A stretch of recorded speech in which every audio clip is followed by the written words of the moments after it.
First among these is plot stress. I've mentioned it a couple of times before. Plot stress is something that starts at 5 points for each new scene. You add 1 point for every yes-no question, and you add 1 point for each skill check that you make. So each time you ask a yes-no question, you roll that percentile die, and you take plot stress up by 1. Well, if the percentile die roll is below your current level of plot stress, that causes what's called an unexpected event. Unexpected events can be bad. They can sometimes be good, but generally it's just dangerous because they're unpredictable.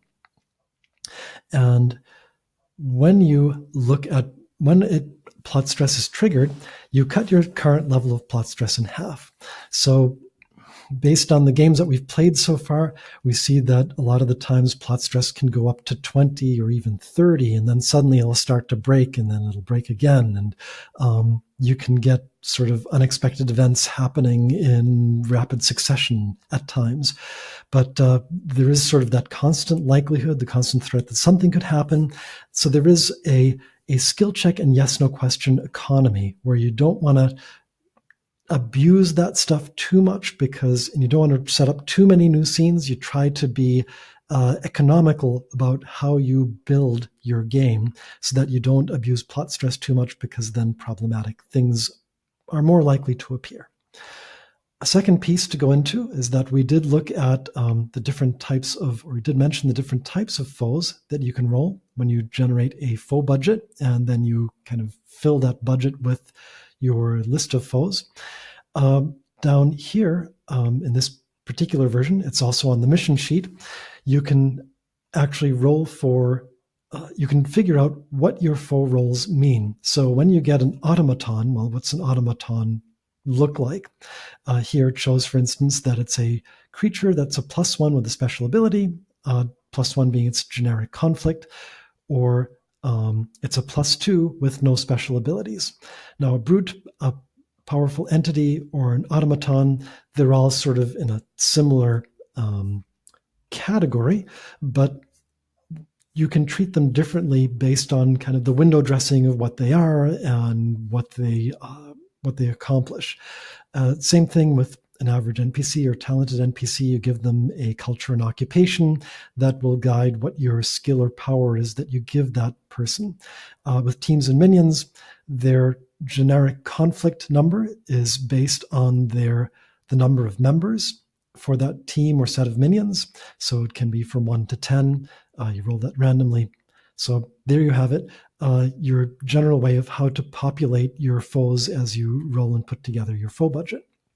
Alternatively, you can have through unexpected events or voluntarily, if you wish to go off of the foe budget and just generate a big beast or monster, you roll a d10 divide that by 2 for their conflict level, roll a d10 and subtract 5 for the number of damage levels that they take before it's taken out. And then the point value is 3 times the conflict skill times the damage levels it takes. If the monster has a conflict level of 0, then it's just the number of damage levels it takes to defeat. If it has a damage level that rolled less than 5, so -5, it's 0 or below, you always give it a minimum of 1.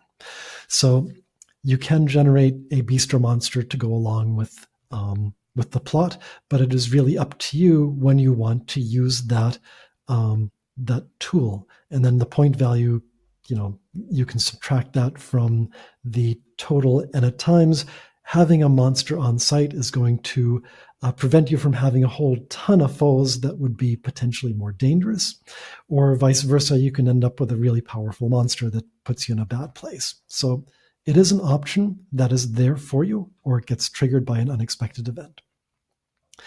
And then finally, there's also the possibility for treasure that's covered in its own section under optional rules. There's a couple different ways you can handle treasure if it's important to your setting that these things have drop valuables for you. There's also rewards for completing a mission, and you can look into that as well. Again, those are in the book. Check them out at leisure. But mainly, finally, I wanted to give you kind of the pep talk that the way all this comes together, if you get familiar with the rule set and how it all works, it can be quite rewarding. If you put together kind of your initial cutscene, you figure out what a mission looks like, you ask some yes/no questions to get the details of that, and the next thing you know, you're going from these tables to my guy is talking to Colonel Smythe, who's a biplane pilot who's willing to drop me down into this wilderness zone in the jungle where I want to look for a particular artifact, even though we see that there's some sort of dangerous activity going on with military from foreign military that's setting up next to this set of ruins. And then, the next scene opens with scene qualities that there's a tropical downpour happening while your poor guy is supposed to parachute down into the step pyramids that are there for ruins. It's once you start asking those yes/no questions and using scene qualities and using structured questions for persons and rolling to say, what's the rationale? Why do they want this? What's the details of the mission? You're going to end up with some pretty interesting stuff to fill. And then follow up with those obstacle scenes to kind of say, challenge yourself, because you have to challenge yourself in order to succeed, to say, here are the things that I'm going to try and accomplish. Here are the skills that I'm going to use. You don't have to be using trained skills. You can use untrained, and just make sure that you try and use bonuses or scene qualities especially, or window dressing correctly to get at least up to a 50-50 chance of success, if not higher. Keep those consequences in mind for when you fail, but when you have a consequence, try and see if there's a way you can flip that into another skill check, or to figure out a way that you can minimize the damage of a consequence. So the game you're playing is a storytelling game, but at the same time, it's also you're trying to work through the game mechanics to have your character succeed. And once you get familiar with those dual levels of like, here's the story, here's what it can do story-wise that makes sense, and here's how the story will happen based on what makes the most sense of what logically progresses from that, versus here's the gameplay things I want to bring into this scene because it's going to give me a bonus so that I can succeed and get toward the meaningful success for the scene and conflict resolution, the plot resolution with a positive outcome.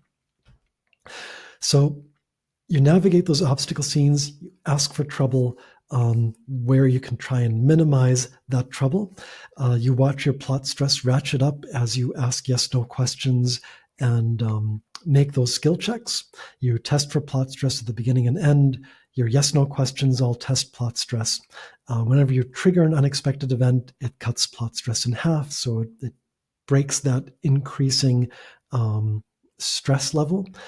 And then at the end of it, if you manage to navigate successfully through an obstacle scene, it will pretty much set up whatever the next scene is to get closer to your mission goals.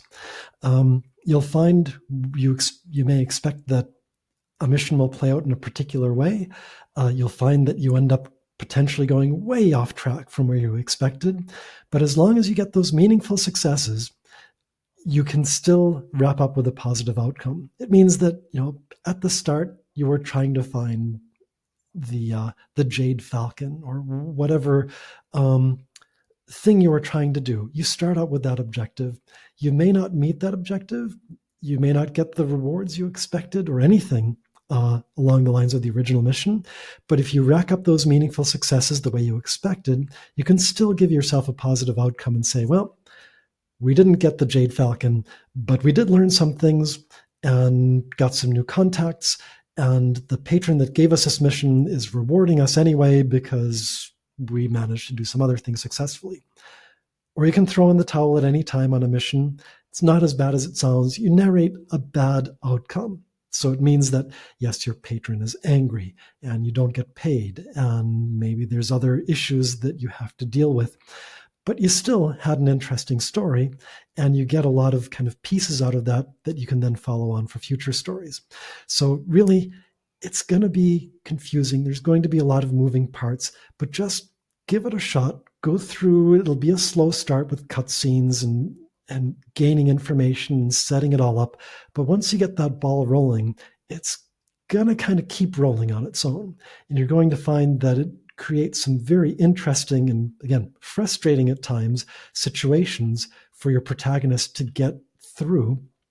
But I think you'll find it, like I said, a very interesting and rewarding storytelling experience. Thanks again, and I hope that you have a wonderful time playing with Libre Solo role-playing. And again, please reach out to me and let me know your experiences. I'd love to hear them.